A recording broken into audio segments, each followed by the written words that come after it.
for all the people that are not from New York, this is actually the Bronx. So if you ever get a chance, check it out. It's actually really awesome. I'm actually in the coast of California. I've always wanted to do this, my Mr. Beast style video. Wait, let me actually go downstairs first. What's up, you guys? My name is Mr. Beast, and today we're gonna be dumping 1,000 straws into the ocean. So I'm actually here for work, and we're staying in this like mega high-tech mansion. Electric control fireplace out there. It's covered right now, but hot tub over there. Another fireplace out there. I chose this room. This is like the bunk room. Look at this, 2 big beds. Ignore that, I'm just watching that for background noise. Super high-tech desk, Herman Miller $1,000 chairs, $1,000 uplift desk. The company is called Wander. This is not an ad for them. I'm here for work, but not for them. I guess technically yes. All that is cool and stuff, right? But that's not the point of this video, because there's one more surprise. Every Wander comes with a Tesla Model Y. That's pretty awesome. Like, what other rental company or even anywhere, you know, does this? That's what this video is about. Here's the thing, when I first came to one of these properties for work and I was like, oh, you get access to a Tesla, this is gonna be so awesome, Tesla's so fancy and all that. And at first, yes, but after 2 or 3 times the novelty kind of died off, and I'm like, I don't really like Teslas. And the reason I don't like them, it's not because of like, oh, the whole political, like, oh, electric versus gas, save the environment. That's another topic for another channel, not even my channel. So let's talk about the Tesla. Into the garage. This is our rental. Chrysler 300S V6, I believe.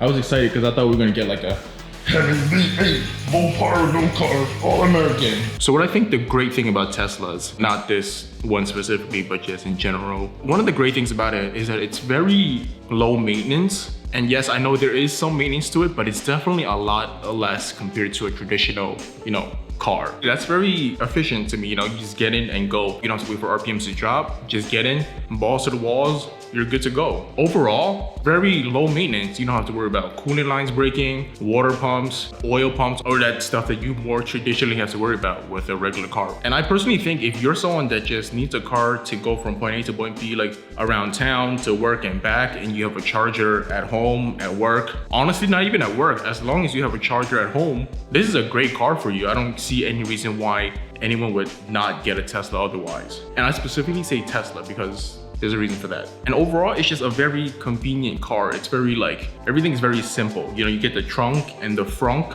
which is very nice. And I say Tesla specifically that if you were to buy a new car, why would you not get a Tesla of all electric vehicles? The main reason is because of the supercharger network. I think that's the greatest selling point of it. And I know there's the whole like Electrify America thing. People post videos about how like the Electrify America, that thing is slow or it doesn't work. And then now you gotta find a different one, even though on the app it says it works, and just that whole infrastructure is garbage. Sure, maybe one day they'll catch up. But right now, Tesla supercharging network, there's no way around it. If I had to get electric, it would have to be Tesla. And also it's super fast too. There was one time when we were at a different Wander house. We had a Tesla, but the house was like off the grid where it was like everything was solar powered. So we actually couldn't charge the car in the house because the whole house was shut down and reset because it would overload the power grid. So we just drove it for as much as we can until like the last, I don't know, 10% or something.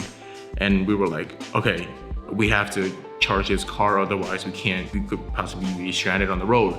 So I just took it to a mall, plugged it in, and just hung out in the mall for an hour. And I thought like, we'll take whatever we can. I only have an hour to spare at this mall. I'll take, you know, from 10 to 20%. I'll take 10%, whatever. But it actually went from like something around like 10, 15%.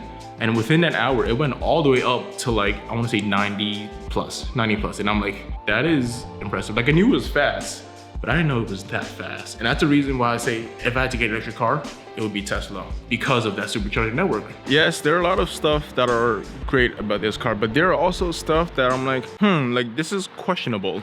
Here's my problem with it. One time I was coming back the Jersey Shore back to New York, and that's, I don't know, that's like an hour or 2 of a drive. I had to pull over to a gas station to use the bathroom, and it wasn't like a major gas station or anything like that. Inside had a Dunkin' Donuts, a Burger King, and then like Sunco. I saw there was a line to get gas at the Sunco, and I was like, wow, that's like annoying. But I thought about it, even if I did need gas, it wouldn't have been a terribly long wait because everybody gets gas for like what, 5-10 minutes at most. and they're on the way. Imagine I had a Tesla, right? And I desperately needed to get charged right now. And even if there were charging stations, if there was a line, it would have been like a nightmare. Because if you think about it, every person goes there and charges for like, what, I don't know, 30 minutes or something. You're in line, everybody in front of you charges for, let's say, 30 minutes at most. And the thing is, every new person that goes, that's a reset on the 30-minute, 20-minute clock. And then when it's finally your turn, then now you gotta wait for a 30 minutes. And people are saying like, oh, that's fine because, you know, I could play games on my phone, watch Netflix or whatever. But that's the thing. I don't want to do that. I just want to get home because now I'm like taking an additional an hour or two to get back home when I was supposed to get home at 9. Now because I had to go get charged and there was a line, now I'm getting home at like 11, at 12, at midnight. It's like, sure, you can, you know, you can watch Netflix on your car or whatever. I don't want to do that. I just want to get home quick. That's the end goal, to get home quick. Like, yes, it's a fast charging, but that's still an hour, and it's like an hour I could be getting on with my trip, like an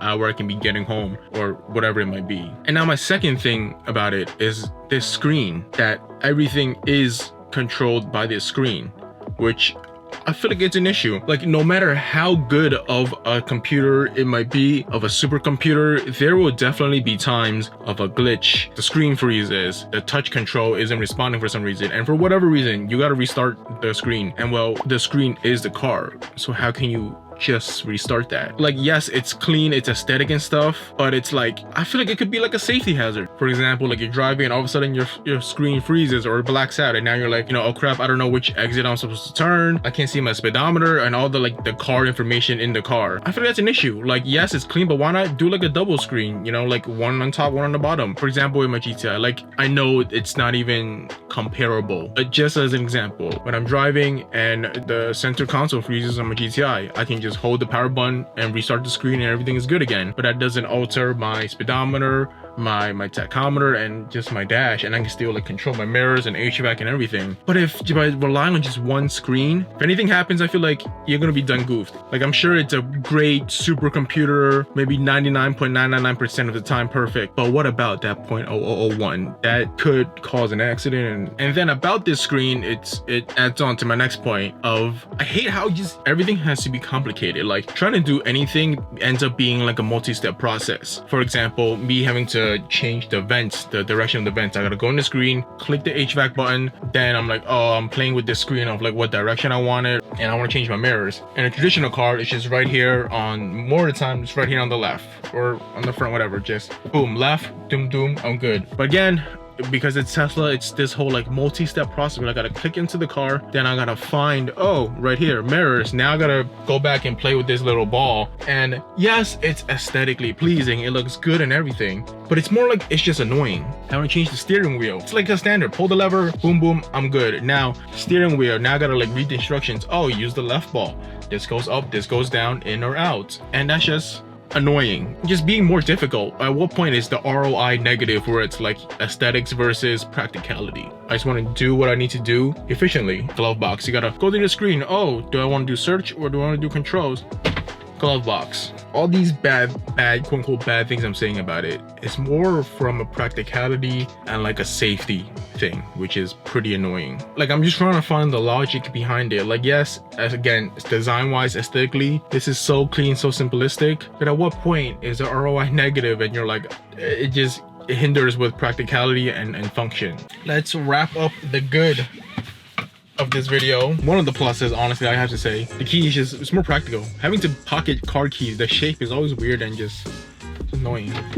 One of the pluses, I would say, at least I'm glad they kept the seat controls physical and not having to, you know, go through another screen to get to just adjusting my seat. And all these cameras, I love it. Honestly, for someone who may be older and, you know, all these safety sensors and stuff, it's definitely a plus. It basically comes with dash cams installed. That's definitely a plus, that we don't have to like go out and like buy a dash cam and then learn to hardwire it in and find a fuse box. All this is built in. That's honestly a plus.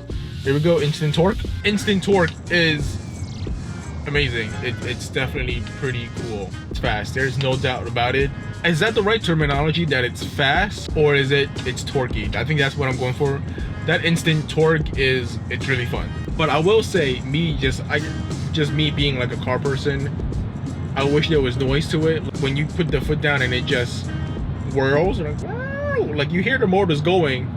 But I just wish there was like exhaust noise. Obviously that makes no sense. There's no turbo lag, there's no, you know, boost build up, anything. Just instant fun. And it is fun. Sure, you won't be like instant torquing everywhere you go, but it's like a fun little party trick, I would say.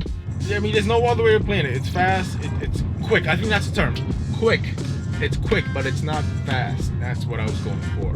Wait, do you guys see this? So this is freaking out because there's like burnout marks on the floor, and I think this is thinking that it's like a yellow line on the road, but it's burnout tire marks, which is, I think, is pretty funny. So anyways, to sum everything up, Tesla, amazing grocery getter car. I love that part about it, but there are just some inconvenience and questionable parts about it. Like everything works and all these sensors and like the simplicity of it, amazing. That's awesome, you know, especially for, I want to say, older people. I don't know if that's the right way to put it. So anyways, that's like my thoughts on the Tesla and why I don't necessarily like them. I think they're cool, they're fun everyday vehicles, but me personally, it might not be for me. I like Teslas, I don't have anything against them. What do you guys think?